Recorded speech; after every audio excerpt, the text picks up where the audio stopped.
So, hello student. Today I am going to discuss with you about the blood pressure. तो blood pressure के बारे में discuss करने से पहले मैं एक और टर्म्स के बारे में यहाँ पे डिस्कस करना चाहता हूँ जिसका टर्मिनोलॉजी है ब्लड फ्लो। वैसे बहुत सिंपल टर्म है क्योंकि मैं ब्लड प्रेशर जब आपको बताऊंगा तो वहाँ पे मैं ब्लड फ्लो वर्ड को यूज़ करूँगा, इसलिए मैं उसके पहले उस टर्म्स को यहाँ पे क्लियर करना चाहता हूँ। अगर आप ब्लड फ्लो को डिफाइन करना चाहते हैं, so it is nothing but your volume of blood which is passing through any tissues in 1 minute is nothing but your blood flow. क्या है blood flow? कितने वॉल्यूम ब्लड जो है, वॉल्यूम कितना है ब्लड का जो कि पास कर रहा है एक टिश्यू से 1 मिनट में, उसको आप क्या बोलते हैं, वहां का उस पर्टिकुलर टिश्यूज का ब्लड फ्लो। और टोटल अगर बॉडी का ब्लड फ्लो देख लिया जाए, that will be equivalent to your cardiac output. Now next thing is what? ये जो ब्लड फ्लो होता है बच्चों, यानी ब्लड का जो मूवमेंट हो रहा है, जो फ्लो हो रहा है, जो उसकी क्वांटिटी मूव कर रही है, वो कैसे किस डायरेक्शन में मूव करती है? That is from high pressure to low pressure में मूव करती है। So this is what a minimum concept of your blood flow. Now next thing is what, as I told you that after this blood flow I will discuss about the blood pressure. Now see, what is this blood pressure? Blood and pressure, two words are there. तो हम क्या करते हैं कि blood का pressure होगा। Blood का pressure कहाँ होगा? ऑब्वियसली ब्लड जो होता है वो ब्लड वेसल्स में बहता है। तो जब वो ब्लड अपने वेसल्स में बहता है तो वो बहता हुआ ब्लड वेसल्स के ऊपर में एक प्रेशर एक्सर्ट करता है। सपोज कीजिए ये ब्लड वेसल्स है और यहां पे ये ब्लड बह रहा है। तो यही ब्लड क्या करता है बच्चों, इसके वॉल पे एक प्रेशर एक्सर्ट करता है और उसी प्रेशर को आप क्या बोलते हो? ब्लड प्रेशर बोलते हो। देखा जाए, it is a hydrostatic pressure. Why we are calling it as a hydrostatic pressure? Because main component क्या है? Water है blood में। तो hydrostatic pressure which is exerted on the wall of the blood vessels, blood vessels के wall पे जो pressure exert किया जा रहा है, that pressure is nothing but your blood pressure. Genuinely blood pressure जो होता है बच्चों वो दो टाइप का होता है, systolic blood pressure and diastolic blood pressure.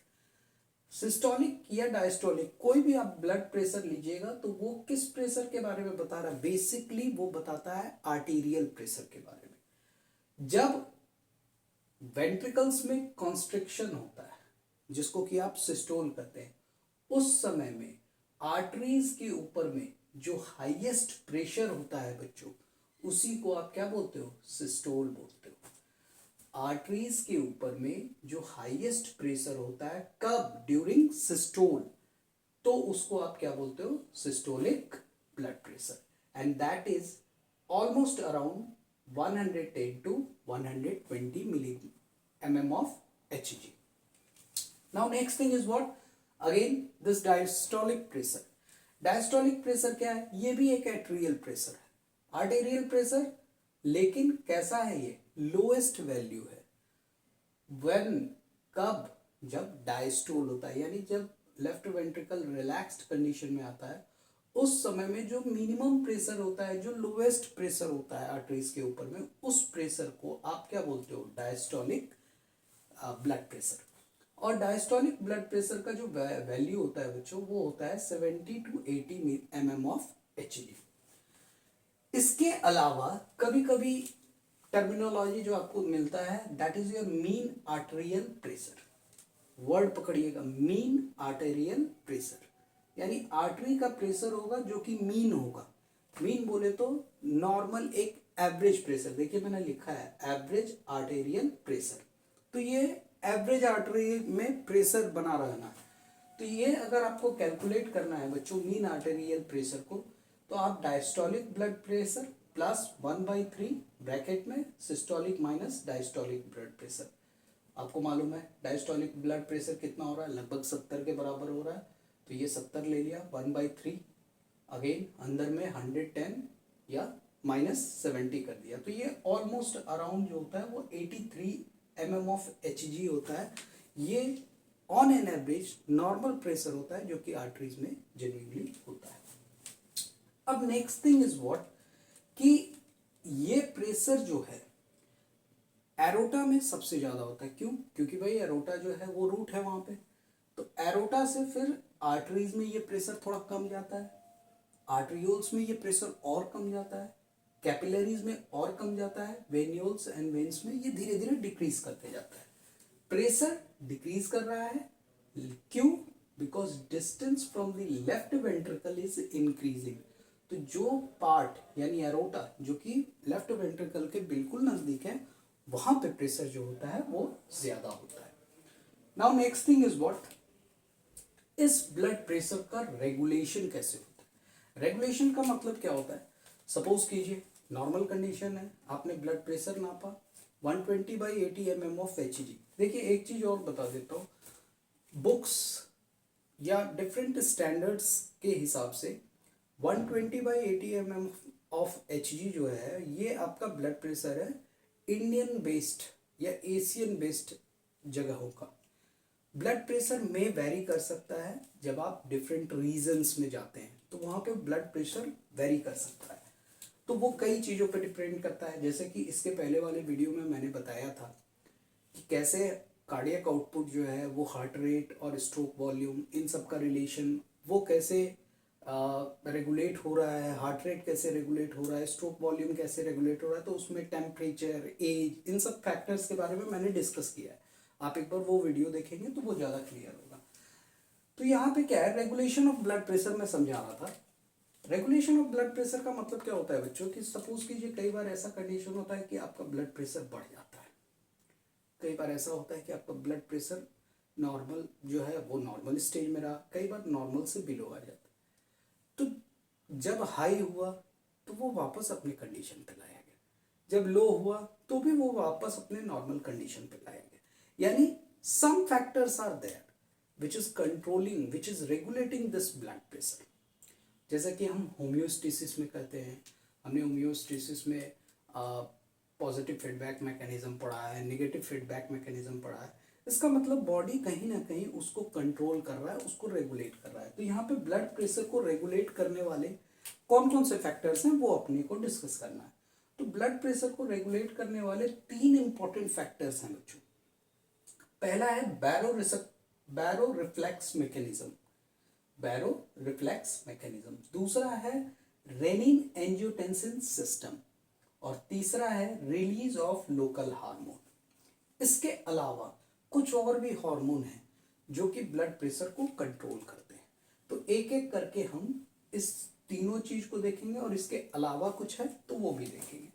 तो अगर आप ध्यान से बोर्ड की तरफ देखेंगे तो आपको 4 सेक्शन दिखेंगे, ए, बी, सी एंड डी। ये 4 सेक्शन आपको दिख रहे हैं। तो यही 4 सेक्शन अपने को डिस्कस करना है। स्टार्ट करेंगे, हमारा इनिशियल पॉइंट यहां से शुरू होगा।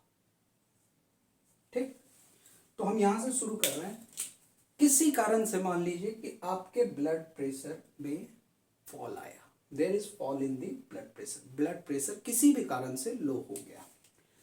जैसे ही ब्लड प्रेशर लो होगा बच्चों, ये बैरो रिसेप्टर्स जो होते हैं जो कि आर्टरीज पे प्रेजेंट होते हैं वो एक्टिवेट हो जाते हैं। और ये बैरो रिसेप्टर्स जो होते हैं, बैरो रिसेप्टर के बारे में मैंने लास्ट वीडियो में डिस्कस किया, आप देख सकते हैं। तो बैरो रिसेप्टर क्या करेंगे, जैसे एक्टिवेट होंगे वो इंपल्स को भेजते हैं किसको, कार्डियोवास्कुलर सिस्टम। ये भी मैंने लास्ट वीडियो में अपने डिस्कस किया है। कार्डियोवास्कुलर सिस्टम जो कि आपके ब्रेन में प्रेजेंट है वहां पे भेजता है। और ब्रेन में प्रेजेंट जब कार्डियोवास्कुलर सिस्टम ये चीज देखता है कि ब्लड प्रेशर लो हुआ तो वो आउटपुट देता है। That output is predominant sympathetic output, यानी उसमें डोमिनेंसी किसकी होती है, सिंपैथेटिक नर्वस सिस्टम की। ये सिंपैथेटिक नर्वस सिस्टम जब डोमिनेट करता है यानी एक्टिवेट हो जाता है तो वहां पे क्या होता है, सिंपैथेटिक नर्वस सिस्टम में आपको मैं बताऊंगा कि सिंपैथेटिक नर्वस सिस्टम का जो मेन न्यूरोट्रांसमीटर होता है वो होता है एड्रेनलिन या नॉर एड्रेनलिन। ये एड्रेनलिन या नॉर एड्रेनलिन अपने रिसेप्टर्स के ऊपर काम करते हैं। तो सिंपैथेटिक नर्वस सिस्टम जैसे एक्टिवेट होता है ये कार्डियक मसल्स में प्रेजेंट बीटा 1 रिसेप्टर्स को एक्टिवेट करता है। कौन से रिसेप्टर को? Beta 1 receptors which is present on the cardiac muscles, उसको वो एक्टिवेट कर देता है। जैसे ही कार्डियक मसल्स में बीटा 1 रिसेप्टर एक्टिवेट हो जाते हैं वो क्या करता है? Heart rate and cardiac output को बढ़ा देता है। Now next thing is what, इसी तरह से सिंपैथेटिक आउटफ्लो जैसे ही बढ़ा वो क्या करता है? Alpha 1 receptor on the blood vessels इसको भी एक्टिवेट कर देता है। यानी बीटा 1 रिसेप्टर्स हार्ट में एक्टिवेट कर रहा है और अल्फा 1 रिसेप्टर कहाँ पे? ब्लड वेसल्स में एक्टिवेट कर रहा है। तो ब्लड वेसल्स में जैसे ही एक्टिवेट करेगा पेरिफेरल वेस्कुलर रेजिस्टेंस जो होगा वो बच्चों बढ़ जाएगा, इंक्रीज कर जाएगा peripheral vascular resistance. Peripheral vascular resistance का मतलब सिंपल वे में समझिए कि जो आर्टरीज होंगी वो थोड़ी स्टिफ हो जाएंगी, कड़ी हो जाएंगी। बेस्ट एग्जांपल के लिए मैं आपको बता सकता हूँ, ठंडी के दिनों में आपने देखा होगा कि जो पाइप होती है पानी की वो कड़ी हो जाती है, पूरा बहुत स्टिफ हो जाता है और उससे प्रेशर भी आप देखेंगे तो बढ़ जाता है। वही गर्मी के दिनों में क्या होता है? बहुत फ्लेक्सिबल होता है। तो सेम कंडीशन यहाँ पे है कि जैसे अल्फा रिसेप्टर एक्टिवेट हुआ, जो ब्लड वेसल्स था वो स्टिफ हो गया, उसमें थोड़ा कॉन्स्ट्रिक्शन आ जाता है और इन दोनों के कारण हार्ट रेट भी बढ़ा, कार्डियक आउटपुट भी बढ़ा। हार्ट रेट बढ़ने का मतलब क्या है? नंबर्स बढ़ गया, वॉल्यूम बढ़ गया, लेकिन ब्लड वेसल्स उतनी ही है भाई, ब्लड वेसल्स की संख्या नहीं बढ़ रही है।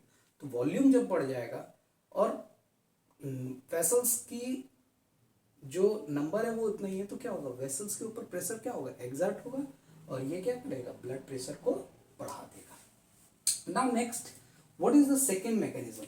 आइए, जैसे ही ब्लड प्रेशर लो हुआ, कहाँ पे? किडनी में, रेनल आर्टरियोल्स में।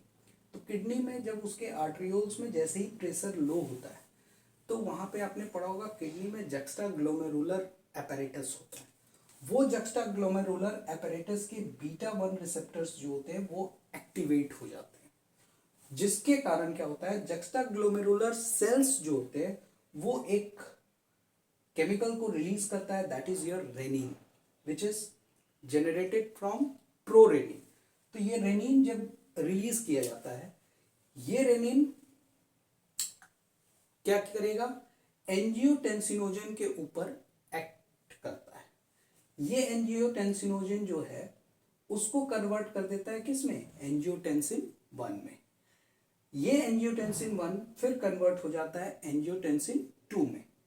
Angiotensin 1 is getting converted into angiotensin 2 in presence of an enzyme which is known as angiotensin converting enzyme. यही angiotensin converting enzyme जो है ये ब्रेडिकाइनिन का भी ब्रेकडाउन करवाता है बच्चों।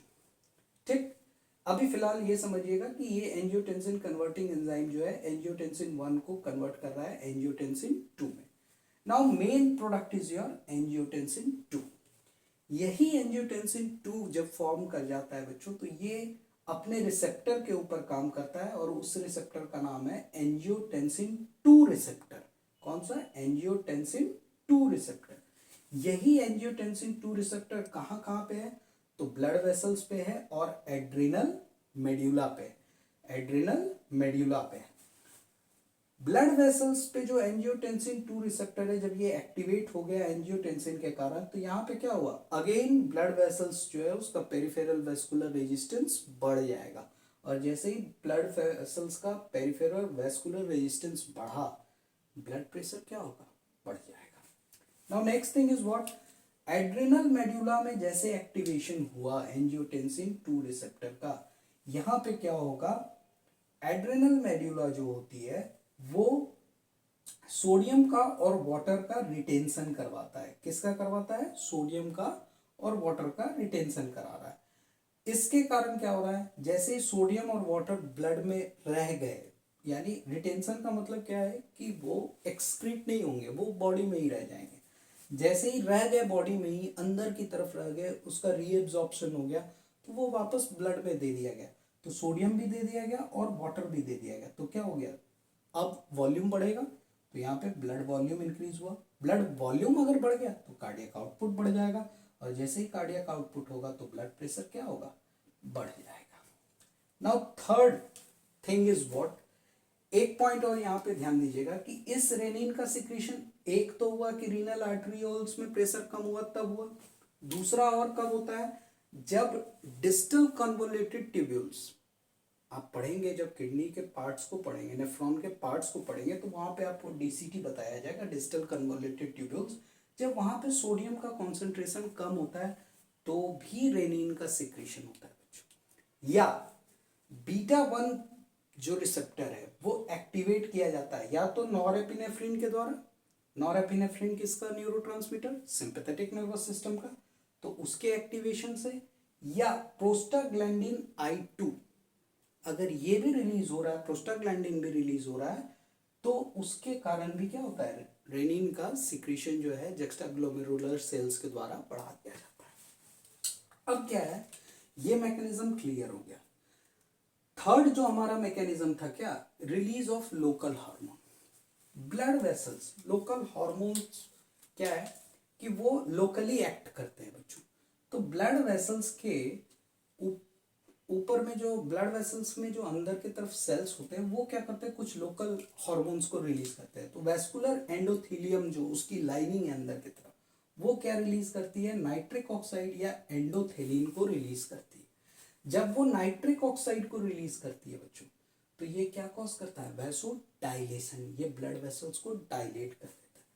और जब वो एंडोथेलिन को रिलीज करता है तो वो क्या कॉज करता है, वैसो कॉन्स्ट्रिक्शन।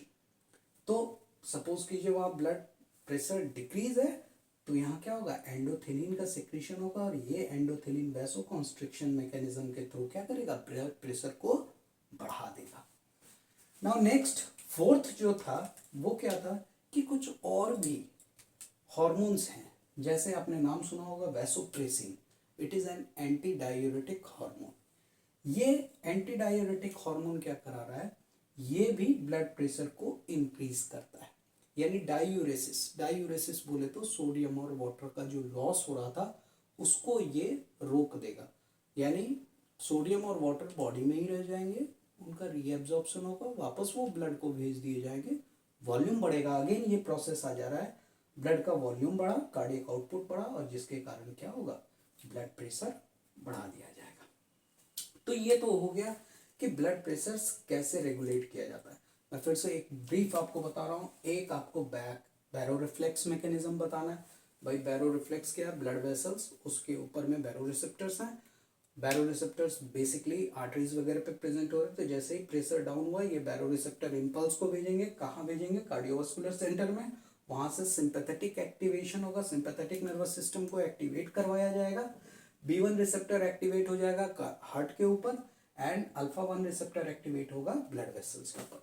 नाउ नेक्स्ट ये मिल करके क्या करेगा, heart rate and cardiac output को बढ़ाएगा, पेरिफेरल वेस्कुलर रेजिस्टेंस को बढ़ा देगा, और इस तरह से ये ब्लड प्रेशर को बढ़ाएगा। नेक्स्ट जैसे ही ये रीनल आर्टरियोल में प्रेशर लो होगा, जुक्स्टाग्लोमेरुलर सेल एक्टिवेट हो गया, वहां पे रेनिन का रिलीज हुआ, रेनिन क्या करेगा, एंजियोटेंसिनोजन को कन्वर्ट कर देगा, final product is your angiotensin 2।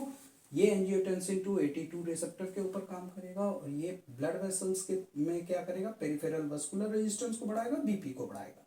Now next यही AT2 रिसेप्टर कहाँ पे प्रेजेंट है, एड्रिनल मेड्यूला पे प्रेजेंट है, और ये क्या करा रहा है, सोडियम और वाटर का रिटेंशन करा रहा है, ब्लड वॉल्यूम बढ़ाएगा, और नेक्स्ट कार्डियक आउटपुट बढ़ाएगा। नेक्स्ट यही बोला था मैंने कि एंजियोटेंसिन कन्वर्टिंग एंजाइम जो है ये ब्रेडिकाइनिन का ब्रेकडाउन कराता है। Bradykinin it is a kind of kinin, kinin ये सब ऑटोकॉइड्स कैटेगरी में आते हैं बच्चों, डिस्कस करेंगे अपन later on what is this autacoids है ना। तो ब्रेडिकाइनिन का ब्रेकडाउन कराता है। जैसे ही ब्रेडिकाइनिन अगर रहता है तो ये क्या कॉज करता है, वैसोडाइलेशन।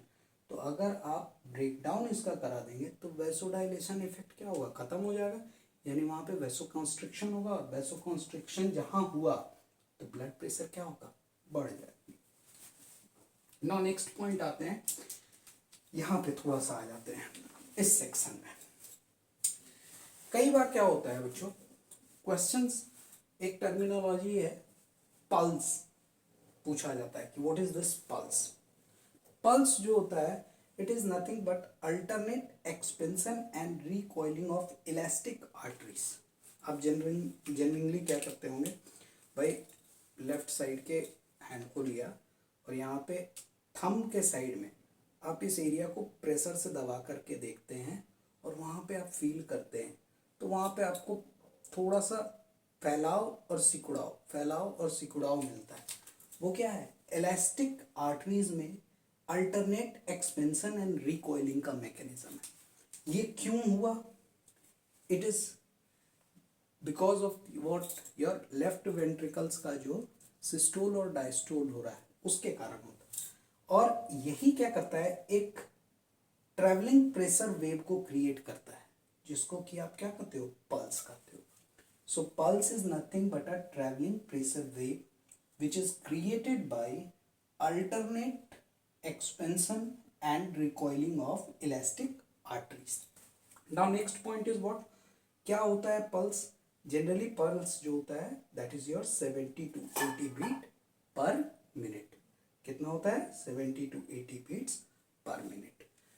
तो ये पूरा कार्डियोवास्कुलर का लास्ट पार्ट मेरे तरफ से था इस सेशन के लिए, और मेरे नज़र से ये लगभग 8वां वीडियो है।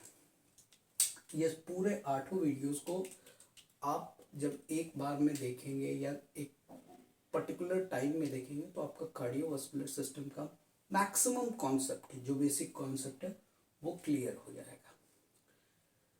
So this is all about your cardiovascular side, cardiovascular जो भी नॉलेज था मैंने अपना यूज़ किया यहाँ पे आपके लिए। Thank you.